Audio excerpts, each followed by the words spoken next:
The Wonderful Wizard of Oz. Chapter 6. The Cowardly Lion. All this time, Dorothy and her companions had been walking through the thick woods. The road was still paved with yellow brick, but these were much covered by dried branches and dead leaves from the trees, and the walking was not at all good. There were few birds in this part of the forest, for birds love the open country where there is plenty of sunshine. But now and then there came a deep growl from some wild animal hidden among the trees. These sounds made the little girl's heart beat fast, for she did not know what made them. But Toto knew, and he walked close to Dorothy's side. He did not even bark in return. "How long will it be," the child asked of the Tin Woodman, "before we are out of the forest?" "I cannot tell," was the answer, "for I have never been to the Emerald City. But my father went there once when I was a boy, and he said it was a long journey through a dangerous country. Although nearer to the city where Oz dwells, the country is beautiful. But I am not afraid so long as I have my oil can, and nothing can hurt the Scarecrow, while you bear on your forehead the mark of the Good Witch's kiss, and that will protect you from harm." "But Toto," said the girl anxiously, "what will protect him?"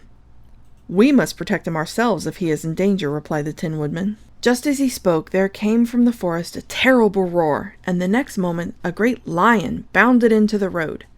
With one blow of his paw, he sent the Scarecrow spinning over and over to the edge of the road, and then he struck at the Tin Woodman with his sharp claws. But, to the lion's surprise, he could make no impression on the tin, although the Woodman fell over in the road and lay still. Little Toto, now that he had an enemy to face, ran barking toward the lion, and the great beast had opened his mouth to bite the dog when Dorothy, fearing Toto would be killed and heedless of danger, rushed forward and slapped the lion upon his nose as hard as she could while she cried out, "Don't you dare to bite Toto! You ought to be ashamed of yourself, a big beast like you, to bite a poor little dog." "I didn't bite him," said the lion as he rubbed his nose with his paw where Dorothy had hit it. "No, but you tried to," she retorted. "You are nothing but a big coward." "I know it," said the lion, hanging his head in shame. "I've always known it. But how can I help it?" "I don't know, I'm sure. To think of your striking a stuffed man like the poor Scarecrow."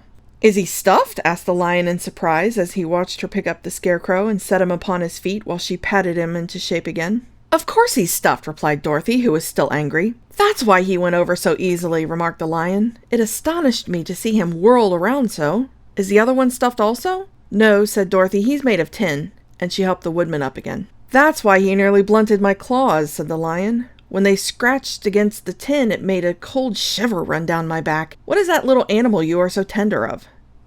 "He is my dog, Toto," answered Dorothy. "Is he made of tin or stuffed?" asked the lion. "Neither. He's a meat dog," said the girl. "Oh!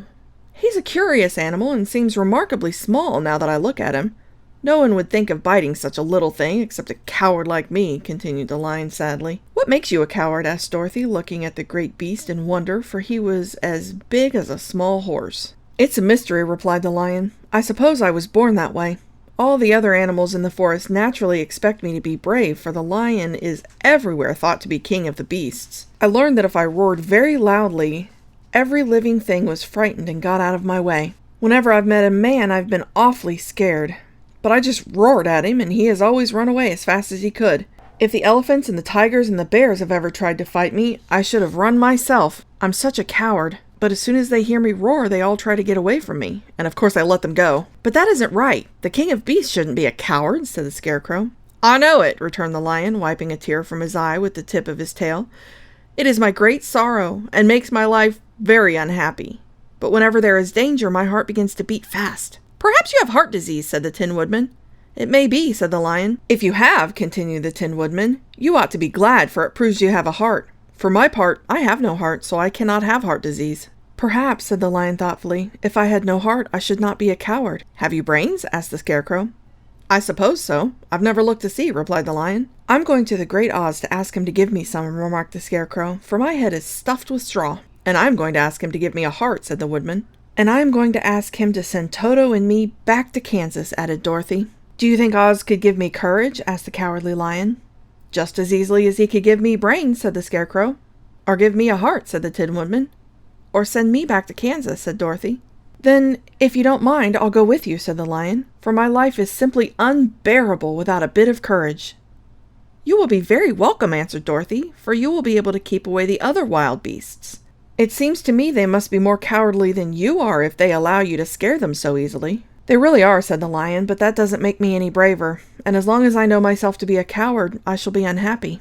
So once more the little company set off upon the journey, the lion walking stately strides at Dorothy's side. Toto did not approve of this new comrade at first, for he could not forget how nearly he had been crushed between the lion's great jaws. But after a time he became more at ease, and presently Toto and the cowardly lion had grown to be good friends. During the rest of that day there was no other adventure to mar the peace of their journey. Once, indeed, the Tin Woodman stepped upon a beetle that was crawling along the road and killed the poor little thing. This made the Tin Woodman very unhappy, for he was always careful not to hurt any living creature. And as he walked along he wept several tears of sorrow and regret. These tears ran slowly down his face and over the hinges of his jaw, and there they rested. When Dorothy presently asked him a question, the Tin Woodman could not open his mouth, for his jaws were tightly rested together. He became greatly frightened at this, and made motions to Dorothy to relieve him, but she could not understand.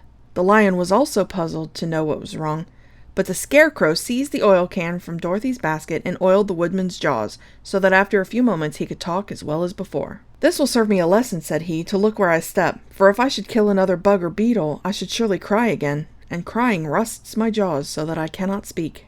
Thereafter he walked very carefully with his eyes on the road, and when he saw a tiny ant toiling by he would step over it so as to not harm it. The Tin Woodman knew very well he had no heart, and therefore he took great care never to be cruel or unkind to anything. "You people with hearts," he said, "have something to guide you, and need never do wrong. But I have no heart, so I must be very careful. When Oz gives me a heart, of course, I needn't mind so much."